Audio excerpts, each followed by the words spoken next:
Service.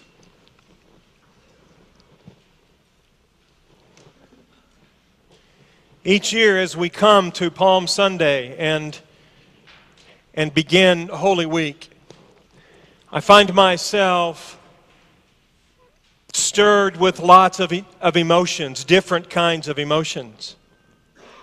And I often find that it's challenging to get beyond the emotions, and that I need to get beyond them. I don't mean not to have them, but to make my way through them. Because it's easy to stop at sentimentality in this moment. And it's easy to get lost in a kind of sorrow that doesn't remember that there is resurrection coming. And that becomes complicated because we really are people of the resurrection. We look back on these events, and at the same time, it's important to make our way through this moment of, I love what the collect calls it, great humility and suffering. Because we're always asked to be humble, and our suffering continues. It's not over, even though we are people of resurrection. So, as we enter this time, I think it's important to not let ourselves get grabbed by the emotion of the moment, that we don't go into more than that. I mean, we need to be emotionally engaged, and we need to go through more. And our reading from Philippians and our collect help us with a great starting place. That great humility of Jesus, and the example of his humility and the example of his suffering. And in our excerpt from Paul's letter to the church in Philippi, it's actually, the opening line is essential. And it's difficult to translate because it's an ellipsis. It's an incomplete sentence. And so all the translations struggle with it. But what St. Paul actually says is, you have this mind in you. Now go be this person. It's not just follow the example, but this mind is in you. This Spirit of Jesus, the mind of Christ, is in you. That's who you are. Now go be that person. And really, of all the things that our world so desperately needs, it needs those kind of people. As Jesus is arrested, and as he is tried, he is surrounded by a cacophony of false accusation, of fear-driven herd instinct, so that people who really wouldn't normally do this get caught up into something. And all along the way, he yields. And in the moment, he doesn't react. In fact, he responds with just this spectacular humility and suffering. And non-retaliation to the people who are falsely retaliating against him. He has a capacity to have a different response. And you see it especially twice on the cross. How does he hang there and say, "Forgive them"? And then his last words, "Father, into your hands I commend my spirit," which is to say, I've always been with you. It's that place that he lives from and that he responds from. They're caught up in fear and anxiety and retaliation and blame and falsehood. I mean, it's amazing. And of irresponsibility. Pilate, God bless him. He doesn't want to do this, but he's caught up in it all. Not Jesus. Jesus is there, living in his God and responding from that place. Now, I remember early on in my priesthood, and I started doing some leadership development classes. And in one of those classes, the trainer was talking about the need for leaders to have inhibition, he called it. And let me try to model it for you. He says, so there you are talking with someone, and you're the leader, and they're coming to you with data and a suggestion. And as they start talking, you're thinking, you've got to be kidding me. Where have they been? Don't they understand this is completely inconsistent with everything we've been doing? How is it that they're so stupid? And you're standing there listening. And he says, here's what you do. You go, and then you say, that's an interesting idea. And he says, Jim, there's good news and bad news. The good news is you can learn to do that. The bad news is it causes ulcers. And in that training, in the ongoing work with this trainer, it took me to some deeper places within myself.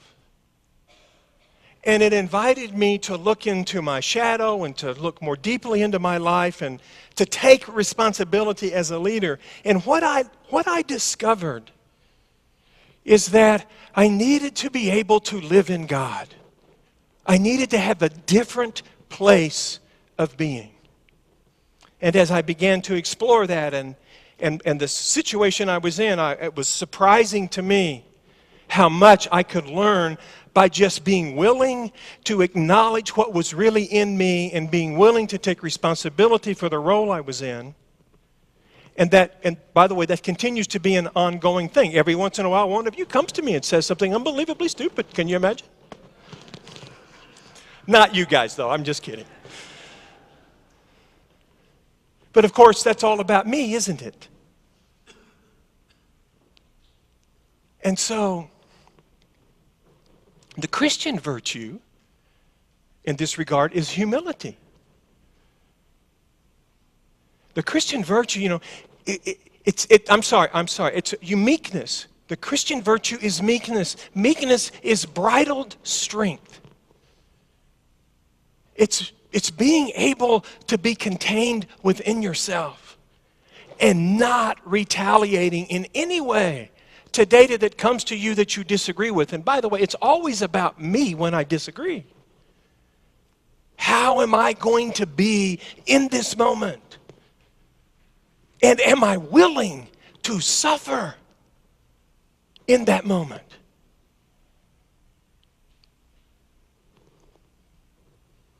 Now, I always add a caveat when I talk about this. I'm not talking about power down situations. I think Jesus never asks us to suffer abuse from a power down circumstance. Anytime someone with power over us is abusing us, we're invited to do whatever it takes to get out of that. But when I am powerful, and the circumstances come in a way that I want to react or retaliate, to not do that is to be divine. I mean, it's to live human life divinely. That's the model Jesus gives. And notice what happens after the crucifixion. The centurion says, this man was innocent. And the people who were just screaming, crucify him, go away beating their breasts. What have we done? What have we done? Because this was a man who did not retaliate. And actually, it goes one step further for me. All that Jesus demonstrates is that he believes in us. That he would become incarnate, that he would live among us, that he would endure the retaliation of humanity and hang on that cross and say, Father, forgive them, is to display remarkable faith in humanity. And again, to show us something about the maturation of the human person. You know, all of us have that instinct to retaliate. At least I always do. And if somebody would come along and just let me vent, you know, just tap. Can you believe that they did that? Can you believe that that happened? Can you believe? You know?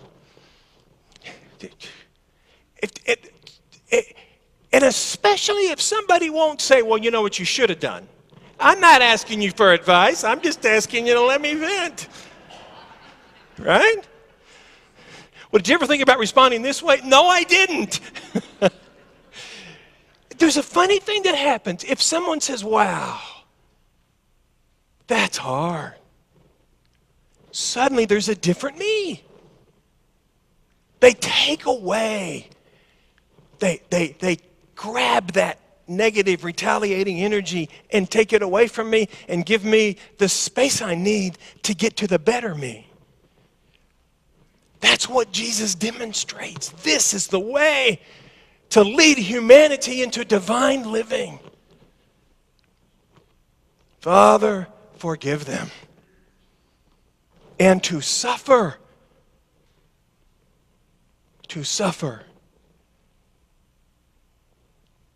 with great humility. I mean, how often do you want to suffer and then explain that you were always right, you know?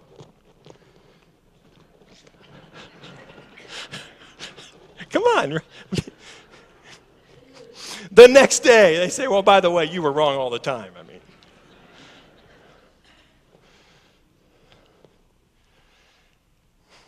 can you see it? This is the way of the maturation of humanity. You know, Thomas Keating says the human family is stuck in the pre-adolescent stage of development.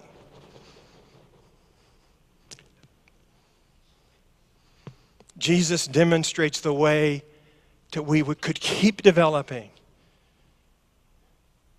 with his example of great humility and suffering.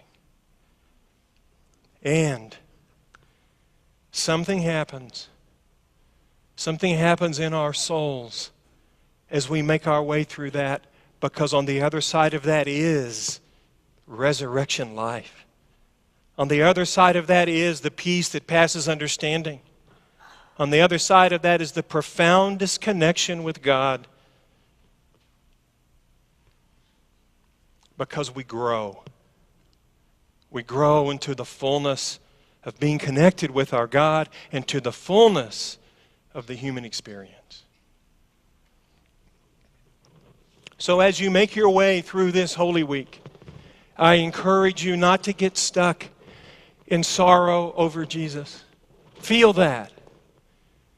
But go beyond it and ask yourself, how do I follow that example in my daily life with the people I live with the people I work with the people I encounter out in the marketplace? How do I follow this example of great humility and suffering?